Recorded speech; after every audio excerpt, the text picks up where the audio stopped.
नमस्कार, मैं प्रगति अग्रवाल और आप देख रहे हैं न्यूज प्लस 21। चलिए एक नजर डालते हैं देश विदेश व राज्य की दिन भर की 21 प्रमुख खबरों पर।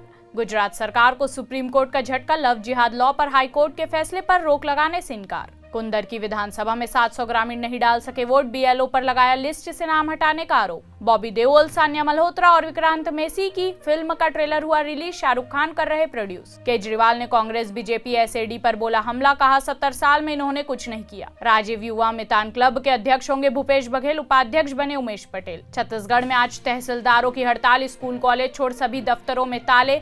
रायगढ़ के मिनी स्टेडियम में प्रदर्शन, 2 और वकील गिरफ्तार। प्रयागराज से छत्तीसगढ़ आ रही बस पलटी, 1 यात्री की मौत, 15 घायल, 6 की हालत गंभीर, बचाव कार्य जारी।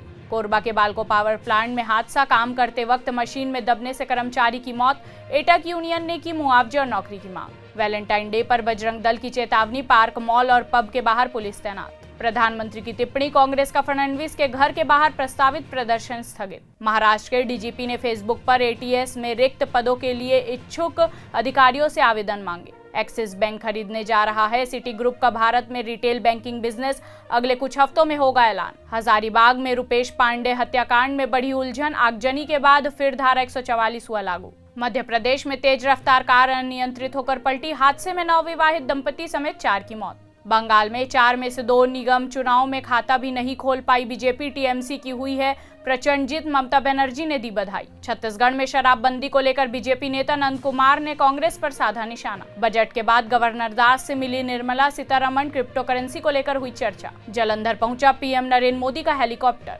रीट धांधली में राजीव गांधी स्टडी सर्किल पर फिर उठे सवाल, धारीवाल बोले किसी एक व्यक्ति के चलते संगठन को बदनाम करना गलत। छत्तीसगढ़ की नर्सों को मिला तोहफा, पदोन्नति के साथ पदस्थापना में किया गया परिवर्तन। मोदी सरकार ने 54 और ऐप पर लगाया बैन, नए प्रतिबंध में चीनी ऐप्स भी शामिल। ऐसे ही तमाम जानकारी के लिए हमारे चैनल को लाइक और सब्सक्राइब करना ना भूलें और नोटिफिकेशन के लिए बेल आइकन जरूर दबाएं।